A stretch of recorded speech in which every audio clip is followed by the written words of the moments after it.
কি খবৰ আপোনালোকৰ? আশা ৰাখিছোঁ বহুত ভাল আৰু বহুত বেছি ভালে আছে। আজি গৰখীয়া দলত আহি আছোঁ। আমাৰ খুৰীহঁতে নাম ধৰিব গৈছে। পথাৰৰ মাজত তাত দৌল আছে আৰু সেই দৌলটোত আমাৰ মহিলাখিনিয়ে মানে নাম ধৰে। কিবা তিথি থাকিলে, পৰ্ব থাকিলে গোটেইখিনি উৎসৱ কৰে। আৰু মই আহি থাকোঁতে মই ইয়াৰ লগত আহিছোঁ। এই যে বাইকত মানে বহি আছে ল'ৰাজন, তাৰ লগত মই আহিছোঁ। আহোঁতে ইমান ধুনীয়া পথাৰখন দেখিছোঁ। ইমান ধুনীয়া চাওক, ইমান ধুনীয়াকৈ ফুলবিলাক ফুলি আছে। চাওক মেটেকাৰ ফুল, খুব ভাল লাগিছে। ভাবিছোঁ ৰৈ পেলাই মানে এনেকৈ ভিডিঅ' এটা কৰোঁ আৰু গৰখীয়া দলত গৈ আছোঁ। এতিয়া গৰখীয়া দলত যাম আৰু এই ধুনীয়া ৰাস্তা হয় এইটো। গতিকে গৰখীয়া দলত আমাৰ মায়তীসকলে কি কৰি আছে দেখাম। আৰু এতিয়া যাওঁ মই এয়া আমাৰ ৰুবুলৰ লগত, আৰু ৰুবুলৰ লগত যাম। গতিকে দেখাই থাকিম, ভিডিঅ'টো সেইকাৰণে চাই থাকিব।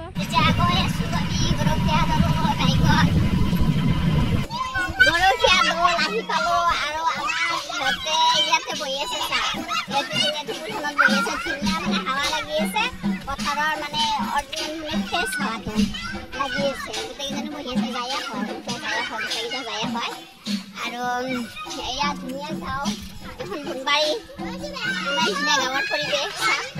আৰু এইখিনি ইয়াতে আছে আৰু এইফালে আছে আমাৰ গৰখীয়া দলটো। গৰখীয়া দলত মাইকীবিলাকে মহিলাবিলাকে নাম ধৰি আছে। মই সিহঁতকো দেখাম। এইটো গুণবাৰীৰ তিৰি, এইটো বাবুৰ কাৰণে নাম ধৰিছে। ইমান ধুনীয়া পৰিৱেশ গাঁৱৰ দেখিছে, ইমান ধুনীয়া মুকলি পথাৰ, মুকলি আকাশৰ তলত ইমান ধুনীয়াকৈ খেলি আছে সিহঁতে। এচতে নাম ধৰি আছে। এইখন মানে আগতে ঘৰ চৰ নাছিলে মানুহৰ, এইবিলাক ঘৰ নাছিলে, অকল পথাৰ আছিলে। পথাৰৰ এডাল আম আছিল, আমডাল কাটিছে আৰু এডাল নতুনকৈ ৰুই দিছে। আৰু যিডাল আছিল আগতে কাটিছিলে এজন ল'ৰাই, আপোনাৰ সপোনত দেখাইছিল আৰু বেমাৰ হৈছিলে ল'ৰাজনৰ। সেইকাৰণে ইয়াতে তাৰমানে আকৌ ৰুই দিছে, ইয়াতে মন্দিৰ কৰি দিছে।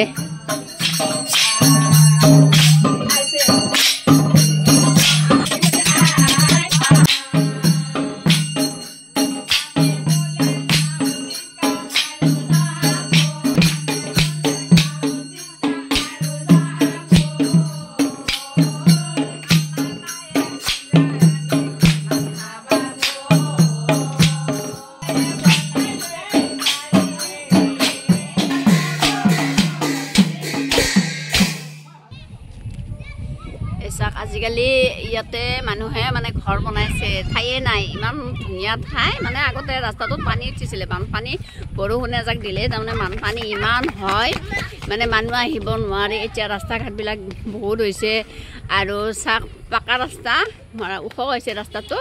আৰু চাক এয়া ধুনীয়া, কি ধুনীয়া মানুহৰ ঘৰ। ইয়াতে বহুত দূৰৰ পৰা মানুহবিলাক ইয়াতে আহিছে, একেবাৰে নিৰল নিস্তব্ধ, একদমেই ধুনীয়া ঠাই। ঠিক এনেদৰে এনেকুৱা আছিল পথাৰ, মানে ৰিণি মানুহৰ ঘৰ দেখা পায়। এই চাকচোন ইমান ধুনীয়া মানুহৰ ঘৰবিলাক বনাইছে। আৰু এয়া একদম মুকলি ঠাই, বহুত ভাল লাগে। তাৰমানে আমিতো গাঁৱৰে মানুহ ন, গতিকে আমি গাঁৱৰ পৰিৱেশ খুবেই ভাল পাওঁ। আৰু আপোনালোকক দেখালোঁ। আৰু এয়া গৰু আহিছে খেতি পথাৰৰ পৰা, মানে গৰু উদঙীয়া, মানে গৰু দৰাক দিয়া নাই আজিকালি, মানে দৰাক দিবৰ কাৰণে জেগাই নাই। মানে এয়া চাওক, এইখন ডাঙৰ গাঁও এখন আছে এইফালে, আৰু আমাৰ ৰাজহুৱা শ্মশান এখন আছে এইফালে। আৰু আমাৰ মানে নৈবাদ্য ভাঙিবৰ সময় হৈছে, আৰু এই মহিলাবিলাকে এনেকৈ বহি আছে। চাওক ইমান ধুনীয়াকৈ।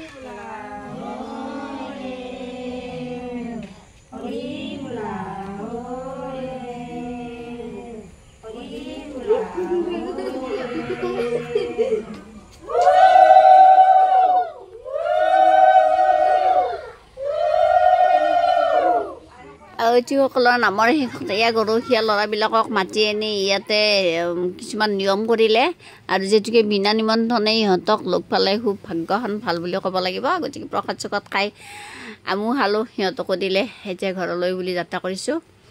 প্ৰসাদ খালোঁ আৰু গৰখীয়া মন্দিৰ এয়া পোহৰ লাইট আছে, মানে লাইটৰ ব্যৱস্থা কৰা আছে। সকলোখিনি মানে ভগাই পতাই খালোঁ। এতিয়া যাম ঘৰলৈ। আৰু আমাৰ মুনুহঁত সকলোৱে একেলগে ওলাইছে। ভিডিঅ'টো চাই কেনেকুৱা পালে জনাব দেই।